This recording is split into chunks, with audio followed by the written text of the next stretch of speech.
Olá, tudo bem?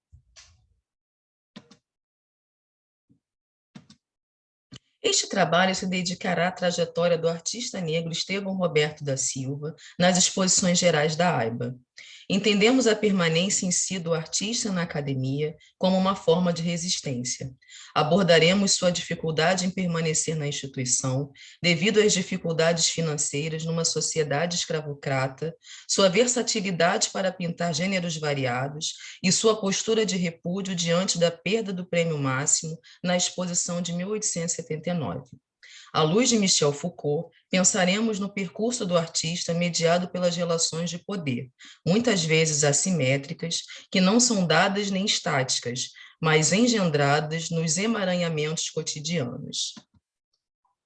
O ano provável de nascimento de Estevão é 1845. Ele se torna aluno da academia em 1864 e professor do Liceu de Artes e Ofícios na década de 1880. Começa a expor suas obras nas exposições gerais em 1872, apresentando 4 retratos a lápis. Em 1876, ele participa apresentando 3 retratos e ganha a medalha de prata nesse ano. Foi sua primeira premiação nas exposições gerais. Em 1879, ele apresenta 6 retratos. Era o favorito para receber medalha de ouro por um deles. Seus colegas da academia estavam certos dessa vitória. No entanto, ela não ocorrera. O episódio é assim descrito por Antônio Parreiras, artista próximo ao Estevão, presente no momento. Estávamos convencidos de que o primeiro prêmio seria conferido a Estevão da Silva. Ele, trêmulo, comovido, esperava, mas foi outro distinguido pela congregação. Estevão ficou aniquilado, a sua cabeça pendeu, seus olhos se encheram de lágrimas, recuou e foi ficar atrás de todos. Íamos nos revoltar. Silêncio, eu sei o que vou fazer. Tão imperiosamente foram ditas estas palavras por aquele homem que chorava, que obedecemos. Um por um foram sendo chamados os premiados. Finalmente, o nome de Estevão da Silva ecoou na sala. Calmo, passou entre nós. A passos lentos, atravessou o salão. Aproximou-se do estrado onde estava o imperador. Depois, belo, ó, muito belo, aquele negro ergueu arrogantemente a cabeça e forte gritou: recuso.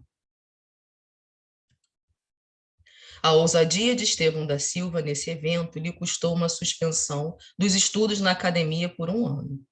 Em 1884, Estevão da Silva exibe uma alegoria, 6 retratos, 14 estudos de frutas, um estudo de flores, uma paisagem e um esboceto de uma pintura histórica, a Lei de 28 de setembro de 1871, a Lei do Ventre Livre. Não podemos deixar de mencionar que o artista estava desempenhando um papel atuante na academia, em plena escravidão. Seu esforço, traduzido, por exemplo, na quantidade de obras feitas e expostas, fora, muito provavelmente, interrompido algumas vezes pelas dificuldades financeiras, que o faziam afastar-se das aulas na academia constantemente. Nesse ano de 1884, Estevão conquista a segunda medalha de ouro. Em 1890, ele foi premiado com Frutas, um estudo de uvas. A comissão julgadora da academia propôs que seu quadro fosse adquirido para compor o seu acervo. Ele recebeu outra segunda medalha de ouro nessa exposição. Foi a última que ele participou. Ao comentar seus estudos de frutas, o crítico de arte Gonzaga Duque menciona a perfeição e fidelidade em relação ao que se vê em seus quadros.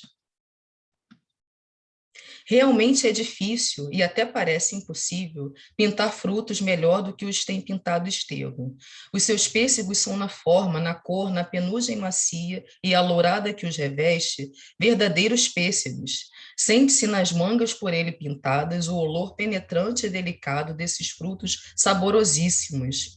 Não é possível que haja cor mais exata, desenho mais preciso do que a cor e o desenho desses abacaxis que se vê em suas telas entre os mais frescos, os mais sazonados cambucais, abacates e laranjas. Que excelentes uvas, que doces araçais, que gostosos frutos, estes que ele imita. Ali está a fidelidade, está a realidade. E quando o artista consegue nos iludir perfeitamente, quando consegue passar para a tela o que vê e o que sente na natureza, tem conseguido tudo. As obras de Estevão não deliciavam apenas a visão, mas despertavam outros sentidos. Tamanha vivacidade das suas frutas, elas eram desejadas pelo paladar. Disse que ele, em uma das exposições que participou, a fim de tornar seus quadros de frutas mais realistas, colocou por trás deles frutas maduras, para que o olfato dos fruidores fosse aguçado.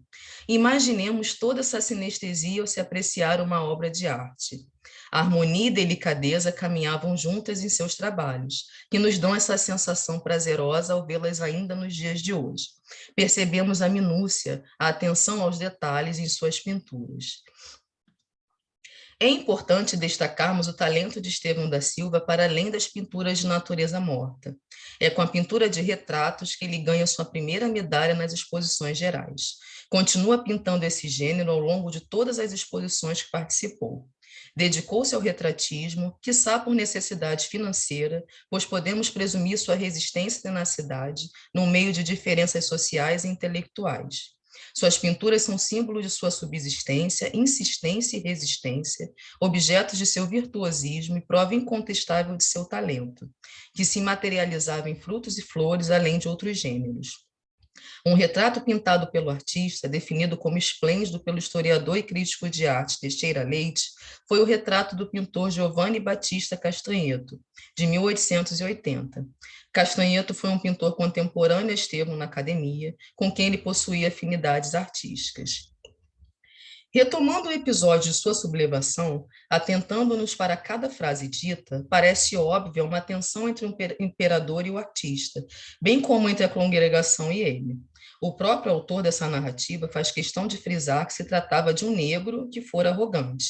Por que sua atitude foi assim definida, se o próprio Parreiras havia admitido que o trabalho de Estevão era o merecedor do prêmio? Seria arrogante um artista preto brigar por seus direitos perante um grupo que exercia o poder? O ideário imposto e compartilhado nesse período era o do negro visto como um grupo social inferior, e por isso soa petulante e não reparadora sua tentativa de resistir à injustiça. Podemos pensar tais questões à luz de Michel Foucault.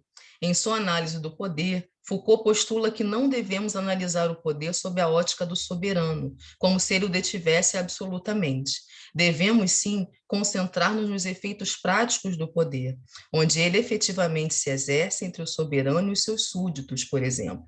Ele afirma que se deve estudar o poder onde sua intenção, se é que há uma intenção, está completamente investida em práticas reais e efetivas. Estudar o poder em sua face externa, onde ele se relaciona direta e imediatamente com aquilo que podemos chamar provisoriamente de seu objeto, seu alvo ou campo de aplicação, quer dizer, onde ele se implanta e produz efeitos reais. Portanto, não perguntar por que alguns querem dominar, o que procuram e qual é a sua estratégia global, mas como funcionam as coisas no nível do processo de sujeição ou dos processos contínuos e ininterruptos que sujeitam os corpos, dirigem os gestos, regem os comportamentos e etc.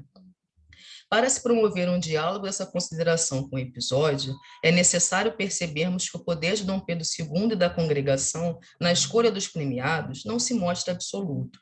A decisão foi acatada pelo grupo dos artistas presentes somente depois que o próprio Estevão pede que eles silenciem, pois Parreiras ressalta que eles iam se revoltar contra a escolha, tida como injusta. O grupo acolhe porque Estevão assim determina.